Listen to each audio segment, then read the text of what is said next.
अकेली लड़कियों का शिकार कर रहा है। ऑनलाइन डेटिंग कितना खतरनाक साबित हो सकता है, आज की हमारी कहानी इसके डार्क साइड को दिखाएगी, जिसमें हम शहर की लड़कियों को उस सीरियल किलर के साथ जूझते हुए देखेंगे। कहानी की शुरुआत में हम तारा को देखते हैं, जो किसी लड़के के साथ ऑनलाइन डेट पर जाने के लिए तैयार हो रही है। इस डेट के लिए उसने अपने आउटफिट पर काफी पैसे खर्चे हैं, यहाँ तक कि नई पेंसिल सैंडल भी मंगाई है। तैयार होने के बाद वो उस लड़के से मिली, कुछ समय साथ बिताया और फिर वो लड़का तारा को घर तक छोड़ने आया। वहां कोई है जो दूर से उन दोनों पर नजर रखे हुए है। लड़के के जाने के बाद तारा दरवाजा बंद कर अंदर चली गई, लेकिन दरवाजा बंद होने से पहले ही किसी ने अपने जूते से उसे रोक लिया। असल में वो वही सीरियल किलर था जो घर में अकेली रह रही लड़कियों को शिकार बनाता था। इस बार तारा उसके हत्थे चढ़ गई। अगले शाम एक रेस्टोरेंट में हम ईवा नामी लड़की को देखते हैं, जिसका आज बर्थडे है। आज वो पूरे 30 की हो जाएगी। पर दुख तो इस बात का है कि जैक के साथ 8 साल रिलेशन में रहने के बाद इसी साल वो उसे छोड़ गया। और तो और उसके करियर का भी वही हाल है। कुल मिलाकर उसके लाइफ की लगी पड़ी है। इन सब के बावजूद वो आज शाम काफी खुश थी, क्योंकि उसकी सहेलियां हर कदम पर उसके साथ खड़ी थी। ये हैं केली, एंथनी और रॉबिन, जो ईवा के खास मखास दोस्त हैं। इस दुख भरी स्पीच के बाद वे चिल्ल करना शुरू करती हैं तो भाई साहब जमकर पीती हैं। केली नशे में धुत हो चुकी है। वो ईवा से कहती है, टेंशन मत ले, इस साल तुझे तेरा सच्चा प्यार जरूर मिलेगा। मैं दिन रात तेरे लिए दुआ मांगती हूँ और मेरा दिल कहता है कि बहुत जल्द कोई ऐसा आएगा जो तुझ पे जान निछावर करेगा। रॉबिन भी उसकी बातों से पूरी सहमत थी। वो कहती है कि जैक को गोली मार, डेटिंग ऐप खोल, कोई नया बंदा ढूंढ और मजे कर। तुझे भी खुश रहने का उतना ही हक है। जैक के लिए दिमाग का दही क्यों करना। वही एंथोनी उनकी बातों से बिल्कुल भी सहमत नहीं थी। असल में इसके पीछे का कारण वो डेटिंग ऐप वाला सीरियल किलर था, जिसका नाम पुलिस वालों ने स्वाइप राइट किलर रखा था। रॉबिन कहती है कि मैं किसी से डर कर घर में छिपी नहीं रह सकती। किसी सिरफिरे की वजह से अपनी रातें क्यों खराब करनी। सबके अपने अपने विचार थे, पर आखिर में ईवा को ही डिसाइड करना था। घर लौटने के बाद वो इस बारे में ही सोच रही थी। कयास लगाए हुई थी कि उसके मुछों वाला जैक जरूर वापस लौट आएगा। तभी कोई बिना कुछ शोर किए दरवाजे को खोलने लगा। केली डर के मारे दीवार से चिपक कर छिप गई। इतने में एक शख्स अंदर घुसा, जिसने चेहरे पर मास्क पहन रखा था। केली बिना मौका गवाए उस पर झपट पड़ी। पता चला कि वो तो उसकी बड़ी बहन वैलेरी थी। इन दिनों शहर में हो रहे घटनाओं को लेकर वो काफी चिंतित थी। उसे डर सता रहा था कि कहीं केली उस किलर का शिकार न बन जाए, इसलिए वो उसके घर की सिक्योरिटी का इंतजाम साथ लेकर आई थी। केली कहती है, मुझे इसकी जरूरत नहीं, जैक कुछ दिनों में बाहरी लड़कियों से उबकर लौट आएगा। तभी वैलेरी उसकी आंखों पर पड़े पर्दे को हटाने के लिए एक फोटो दिखाती है, जिसमें जेक अपने साथी पुलिसकर्मी के साथ था। इसका मतलब था कि अब वो वापस नहीं आने वाला। ये जान वो छनछना उठती है और कहती है कि मैंने जिंदगी के 8 साल उस लूजर पर खराब कर दिए और आखिर में उसे ये सिला मिला। वो इस मोटी भैंस के खुटे से बच जाएगा, उसने सपने में भी नहीं सोचा था। एकाएक उसे अपने फ्रीडम का एहसास होता है। मतलब जैक को लेकर उसके मन में जो दुविधा चल रही थी वो अब दूर हो चुकी है। अगले पल वो सिक्योरिटी सिस्टम लगवाने के लिए वैलेरी को थैंक यू बोल तुरंत घर से भगा देती है, क्योंकि उसे अपनी जिंदगी का मकसद समझ आ चुका था। यहीं से उसके डेटिंग का चक्कर शुरू होता है। रातों रात वो रॉबिन से डेटिंग प्रोफाइल तैयार करवाती है, जिसके बाद तो जैसे लड़कों की लाइन लग गई। उन्हीं में उसके मिडिल स्कूल फ्रेंड कायल भी दिखा, जो ईवा को पहचानते ही ऑफलाइन चला गया। फिर जाकर उसने अपनी प्रोफाइल ही डिलीट कर दी। काफी लोगों के मैसेज देखने और स्क्रोल करने के बाद आखिरकार ईवा को एक लड़का पसंद आया, जिसका नाम था। अगले शाम वो अपनी फेवरेट क्राइम शो सुनते हुए मिच से मिलने निकल पड़ी।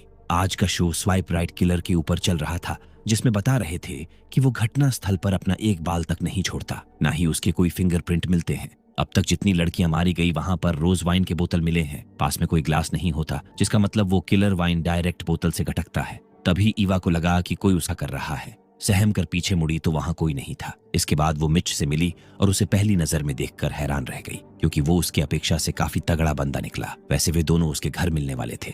मिच कहता है कि इस बार को ही मेरा घर समझो। असल में ये बार उसी का था। काफी देर तक बातचीत करने बाद ईवा नोटिस करती है कि मिच के तो फिंगरप्रिंट ही नहीं थे, जिस पर वो कहता है कि मेरे हाथ जल गए थे। किचन में ऐसे हादसे होते रहते हैं। फिर जैसे ही दोनों करीब आए, उसकी बहन चिल्ला उठी, मतलब रास्ते में वहीं उसका पीछा कर रही थी। ईवा से रहा नहीं गया, वो जाकर तुरंत उससे लड़ बैठी।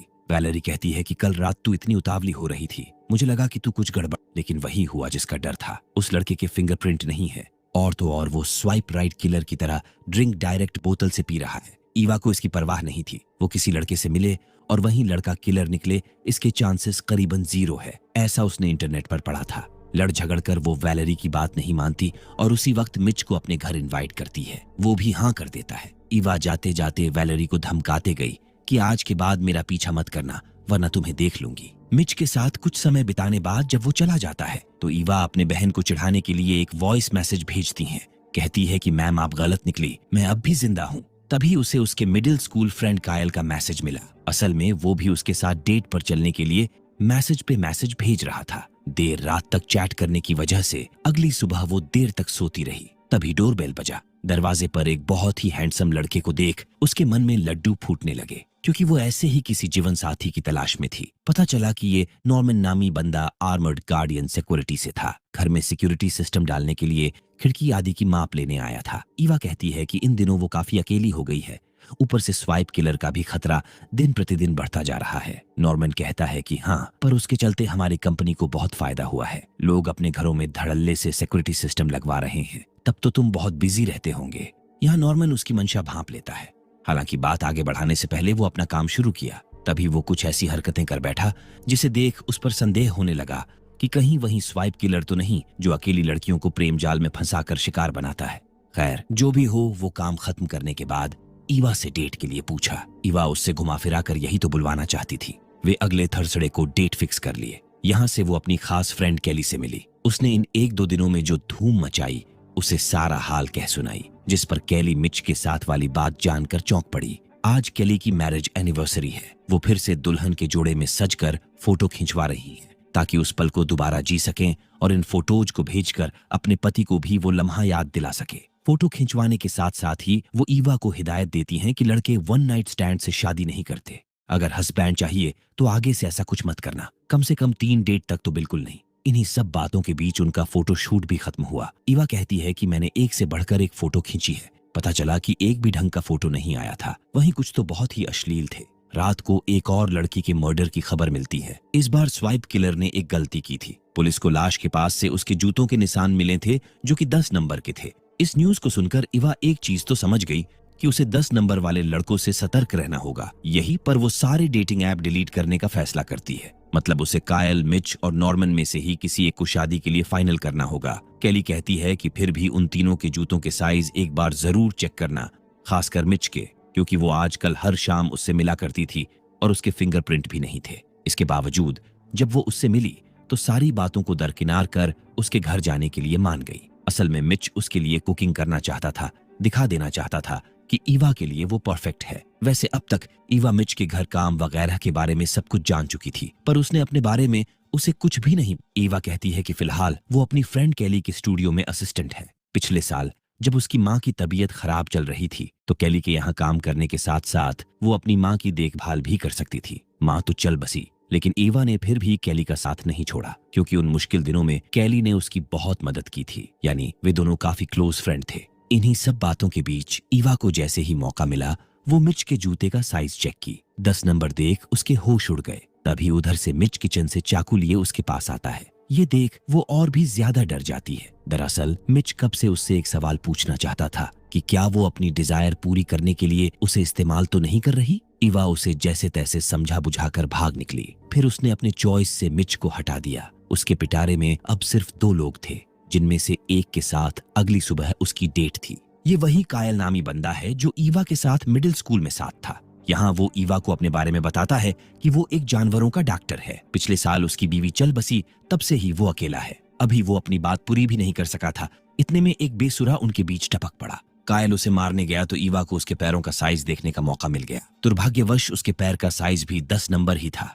इसलिए ईवा उससे इधर उधर की बातें बनाकर भाग निकली। अब हम उसे सीधे शाम को देखते हैं। वो रास्ते में क्राइम पॉडकास्ट सुनते हुए घर लौट रही है। तभी उसके पीछे एक लड़का दिखा जो उसे दौड़ा लिया। ईवा जान हथेली पर लिए घर की तरफ भाग निकली। इतने में कैली न जाने कहां से टपक पड़ी। वे दोनों टकराने से बाल बाल बचे। उस लड़के से बात करने पर पता चला कि ईवा रास्ते में अपना ईयरबड गिरा आई थी, जिसे लौटाने के लिए वो उसके पीछे भाग कर आ रहा था। वो जाते जाते कहते गया कि हर आदमी गलत नहीं होता। इसके बाद ईवा कैली से उसके यहाँ आने की वजह पूछती है। दरअसल वो ईवा को लेकर काफी परेशान थी, इसलिए चुपके से उस पर नजर रखने आई थी। ईवा कहती है कि मैं ठीक हूँ, तू पहले डिटेक्टिव वाले काम करना बंद कर, मुझ पर नजर रखना छोड़ दे। तेरा ये हमेशा का है, पर ऐसा कब तक चलेगा? आखिरकार कैली उसकी बात समझ घर लौट गई। अगली सुबह हम नॉर्मन को देखते हैं, जो आज ईवा के यहाँ सिक्योरिटी सिस्टम की इंस्टॉलेशन करने वाला है। यहाँ ईवा उसके अंदर आते ही जूते उतारने के लिए कहती है ताकि वो अच्छे से काम कर सके, लेकिन नॉर्मन